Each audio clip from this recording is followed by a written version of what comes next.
Gilmar Mendes, ministro do Supremo Tribunal Federal, voltou a defender a atuação política da Corte. Em entrevista à Globo News, o magistrado mencionou um suposto relatório internacional que apontou uma estagnação no Brasil do que o ministro chamou de extrema-direita. Eu li uma matéria a propósito de uma avaliação internacional, é um relatório, dizendo que todos os países que tiveram problema com essa extrema-direita, o Brasil foi aquele que saiu melhor nessa quadra, graças à institucionalidade. E aí tem um papel importantíssimo o próprio Supremo Tribunal Federal. Inclusive, o tal muito criticado inquérito das fake news e outros inquéritos dirigidos pelo ministro Alexandre é objeto de elogios nesse relatório. Portanto, é interessante que isso se volte agora contra o Supremo.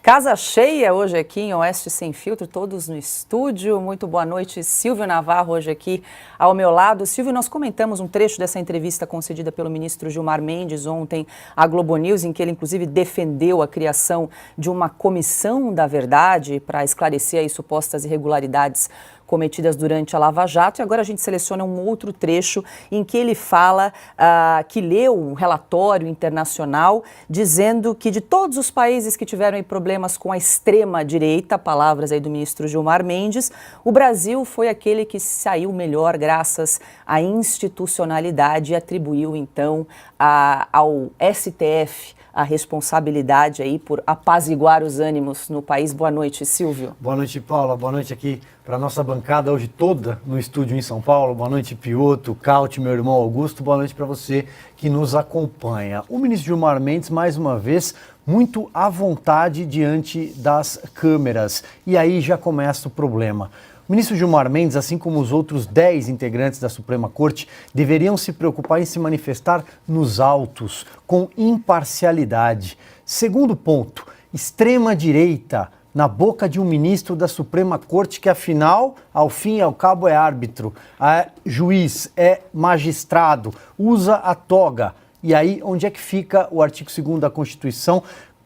Praça dos três poderes, com três poderes harmônicos e independentes entre si, o judiciário, o legislativo e o executivo. Extrema-direita, mais uma vez insisto neste ponto, hoje no Brasil é um termo utilizado para se referir àqueles que estão do lado de lá. Aqueles que não fazem parte do consórcio de governança instituído no país desde a eleição de 2022, composto pelo Palácio do Planalto e pelo Supremo Tribunal Federal, com o aval da velha imprensa, da velha mídia. Mais uma vez, parece que todo mundo ali fala dentro de uma bolha e perderam completamente a conexão com a sociedade, tanto os entrevistadores quanto o entrevistado nesse caso. Bom, a gente segue repercutindo mais trechos dessa entrevista concedida pelo ministro Gilmar Mendes, porque ele também disse que existe uma suposta narcomilícia evangélica em atuação no Brasil, especialmente no Rio de Janeiro. Vamos acompanhar. Recentemente o ministro Barroso presidiu uma reunião no Supremo sobre essa questão, uma reunião extremamente técnica, e um dos oradores lá falou de algo que é raro de se ouvir, de uma narcomilícia evangélica, que aparentemente se dá no Rio de Janeiro, onde, portanto, haveria hoje já um acordo entre narcotraficantes, milicianos e pertencentes a uma rede evangélica, ou integrados a uma rede evangélica. Veja, é algo muito sofisticado. Adalberto Pioto, muito boa noite. O que você destaca aí dessas falas do ministro Gilmar Mendes? O preconceito e a ausência de provas cabais, porque ele está falando de uma religião, está falando de evangélicos, é isso, né? Paula, boa noite. Caute, Augusto, Silvio, a todos vocês que nos acompanham. Primeiramente, tem uma questão de preconceito, é a ausência de provas. Como o Silvio já fez menção, um juiz se manifestando fora dos autos. E o que seria uma narcomilícia evangélica? É isso que ele diz, né? Narcomilícia evangélica. Quando, por exemplo, aqui em São Paulo houve o escândalo dos juízes do TRT, do Tribunal Regional do Trabalho, alguém disse que havia uma milícia de tribunais? Não. se apontou juízes que tinham desvio de conduta, envolvimento em casos de corrupção. Bom, apurou-se o caso, a ideia era punir esses juízes, mas ninguém colocou o judiciário todo nessa história. Vamos imaginar a hipótese de que alguém envolvido no crime, por um acaso, pertence a determinada religião. Essa religião não tem nada a ver do ponto de vista de generalizar-se aquilo a ponto dela ser envolvida como uma descrição daquela milícia. O ministro Gilmar Mendes, eu já ouvi de críticos ferrenhos, estou falando de juristas, né, conhecedores do direito, dizem que o ministro Gilmar Mendes conhece bem o direito. Nenhum deles me disse que o ministro não conhece o direito. Daí, por exemplo, falar fora dos autos, ele sabe que não deveria fazer. Ele defendeu há pouco, inclusive, no trecho anterior, o inquérito das fake news. Ele sabe que inquérito tem prazo para terminar. Ele sabe que inquérito de ofício não faz sentido. Ele sabe tudo isso. Mas ele acabou de fazer uma defesa. Inclusive do ministro Alexandre de Moraes. Parece que ali é uma dupla, Gino. Nós temos 2 porta-vozes do Supremo Tribunal Federal que falam. O ministro Alexandre de Moraes e, sobretudo, o ministro Gilmar Mendes. Falar dentro dos autos, que é dever do juiz, sem emitir prévia a opinião, que pode levar a pré-julgamento, tudo isso deveria ser levado em conta. Não tem. O ministro Gilmar Mendes continua falando. É grave o que ele faz menção à questão religiosa. Isso me lembra do Tratado sobre a Tolerância de Voltaire, do filósofo francês Voltaire, que ele usa uma expressão religiosa para criticar um problema de violência. Quer dizer, ele usa uma terminologia de uma religião para incutir, né? Eu vou de novo usar a expressão narcomilícia evangélica. Tá, narcomilícia faz sentido, a polícia usa essa expressão com frequência. Agora, evangélico quer dizer o quê? Qual é a participação? É de pessoas que, por acaso, comungam de religiões evangélicas? Não dá o direito de generalizar dessa maneira. É preconceituoso e isso pode causar um problema muito maior no país. E está vindo de um ministro do Supremo. E esse é o ponto mais grave. Perfeito. Carlo Cauti, muito boa noite, seja bem-vindo aqui ao Estúdio Oeste Sem Filtro. Boa noite, Paula, boa noite a toda a bancada, Piotr, Silvio, mestre Augusto. Pois eu acho que já me junto aos colegas, né? Eu só queria salientar que estamos falando de um ministro do STF, não de um analista político.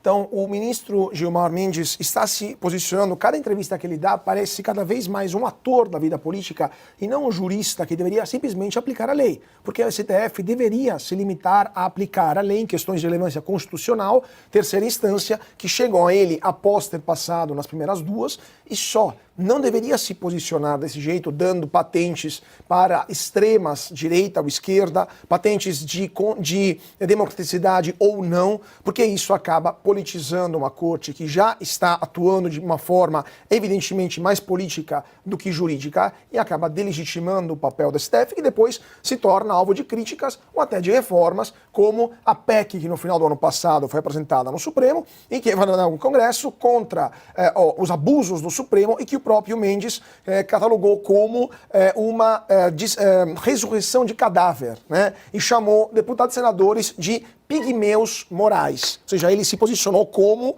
um Gulliver, né, da moralidade. Ele é o gigante da moralidade. Mas, enfim, essa verborragia, de fato, de um ministro do Supremo é, primeiramente, incomum, inusual em outros países do mundo. Ministros não falam dessa forma, não falam tanto assim, né, não se colocam na frente das câmeras, dão entrevistas a cada 15 dias, sendo criticados pelos próprios jornais pelos quais falam, né? Eu me lembro do editorial do Estadão, o ministro deu entrevista para o Estadão, prejulgou, de fato, o ex-presidente Bolsonaro, e o próprio Estadão o chamou de o juiz sem juízo, no editorial do Estadão, né? Então ele é criticado pelos próprios veículos onde ele dá entrevistas, mas, de novo, ele acaba criando aumentando a polarização que já está exageradamente elevada no Brasil e que acaba criando uma crise não política, mas institucional na nação, porque o Supremo não é mais visto como uma garantia de legalidade, e sim como um ator político e, portanto, merece e deve ser criticado, né? Mas isso não é algo bom para o Brasil como um todo. Augusto Nunes, muito boa noite. Augusto, essa fala aí do ministro Gilmar Mendes, falando em êxito da Suprema Corte aí contra a extrema-direita, faz lembrar aquela fala do ministro Luiz Roberto Barroso no encontro da UNE, né? nós derrotamos o bolsonarismo. Tá aí, eles estão em consonância. Perdeu o Mané. E o perdeu o Mané. Também perdeu o Mané, não amola. Boa noite, Paula, meu irmão Silvio, Piotto, Grande, Carlo, Cauti. É um prazer e boa noite a vocês. Prazer estar aqui. É bom, né? Todo mundo no estúdio.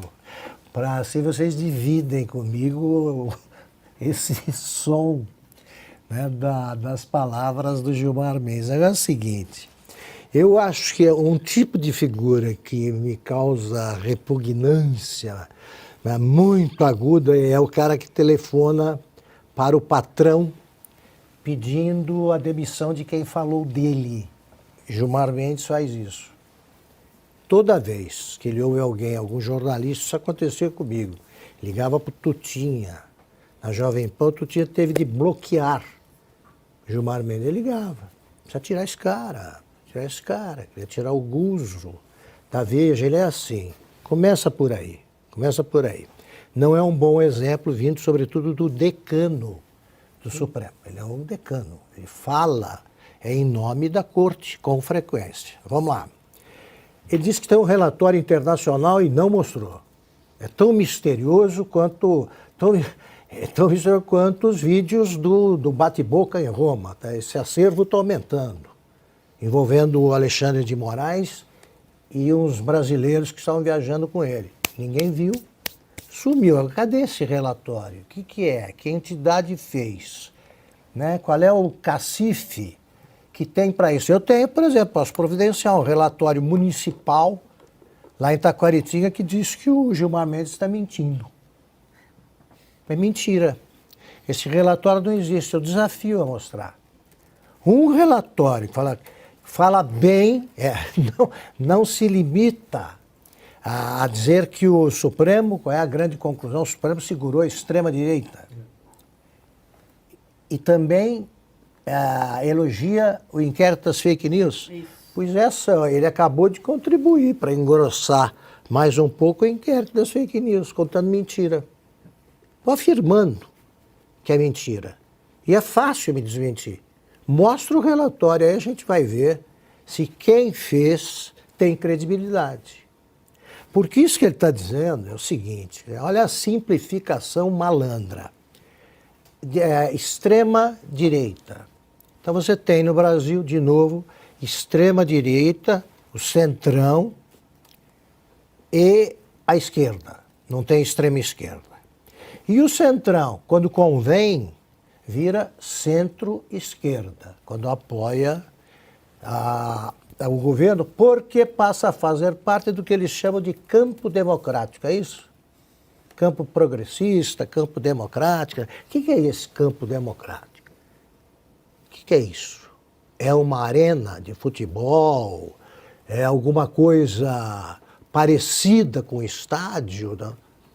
Campo democrático. Vai do Boulos, passa pelo Suplicy e termina no Alckmin. É muito grande.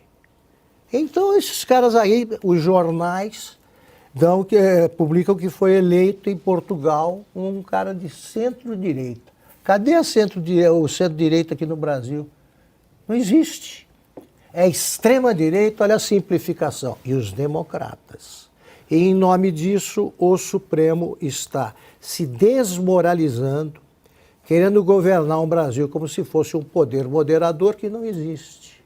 Essa fala do Gilmar Mendes, ela só pode ser igualada em matéria de nonsense e de malandragem à falta de perguntas, à falta do contraditório dos jornalistas. Os jornalistas ouvem uma coisa dessas como se estivesse ouvindo aí o mistério da Santíssima Trindade e pronto.